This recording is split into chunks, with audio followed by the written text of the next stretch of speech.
ini kasus pidana, bukan kasus perdata. Kemarin waktu saat kasus perdata, Saudara Joko Widodo berulang kali dimediasi justru tidak pernah hadir. Hari ini di kasus pidana yang Saudara Joko Widodo sendiri melaporkan, maka Saudara Joko Widodo harus masuk ke pengadilan. Kemarin waktu saat kasus perdata, Saudara Joko Widodo berulang kali dimediasi justru tidak pernah hadir. Hari ini di kasus pidana yang Saudara Joko Widodo sendiri melaporkan, maka Saudara Joko Widodo harus masuk ke pengadilan.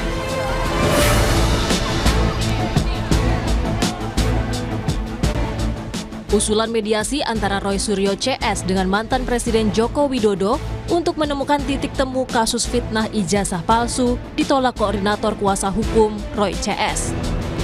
Menurut kuasa hukum Roy, upaya mediasi tak dikenal dalam kasus pidana. Karenanya kubu Roy ingin proses peradilan ditempuh, sehingga Jokowi bisa dihadirkan. Jadi kalau ada pihak-pihak yang mengaku punya kepentingan, punya kapasitas atau mengaku juru bicara atau apapun, termasuk kemarin kami komplain Saudara Faisal Assegaf yang tiba-tiba bicara tentang perdamaian, juga Prof. Jimli Asidiki yang bicara tentang mediasi, karena ini kasus pidana, bukan kasus perdata. Kemarin waktu saat kasus perdata, Saudara Joko Widodo berulang kali dimediasi justru tidak pernah hadir. Hari ini di kasus pidana yang Saudara Joko Widodo sendiri melaporkan, maka Saudara Joko Widodo harus masuk ke pengadilan.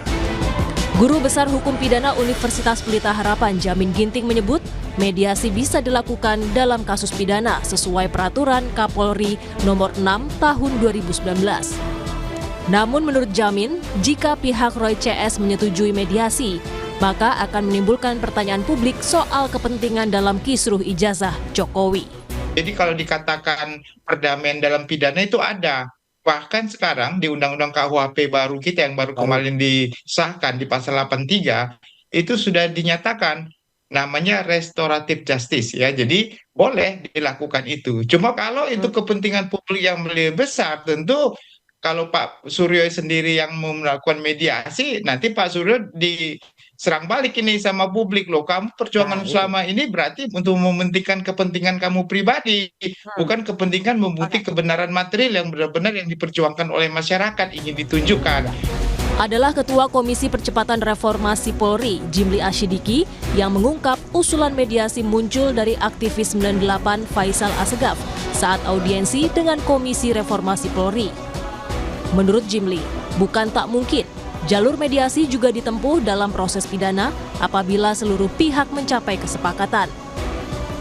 Nah, muncul ide-ide antara lain misalnya Pak Assegaf tadi mengusulkan bagaimana bisa nggak mediasi? Oh bagus itu, coba tanya dulu mau nggak mereka dimediasi, ya kan? Baik pihak Jokowi dan keluarga maupun pihak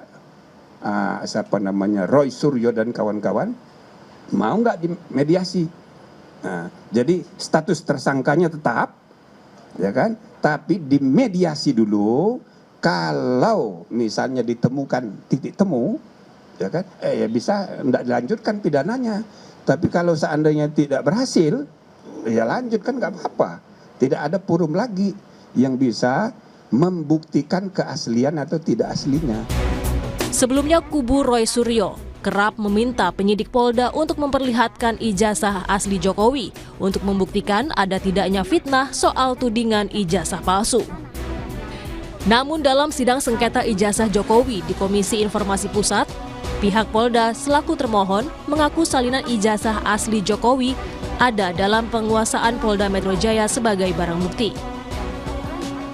Saat ini dia dalam penguasaannya Polda Metro Jaya ya? Dalam penguasaan Polda Metro Jaya dalam status penyidikan, resmi disita mendapatkan penetapan penyitaan dari Pengadilan Negeri setempat.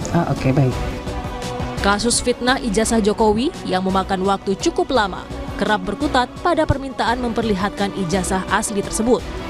Namun faktanya, dalam gugatan perdata di PN Surakarta dan Sleman, tuntutan para penggugat selalu berakhir deadlock. Karena Jokowi menolak memperlihatkan ijazah asli sarjananya.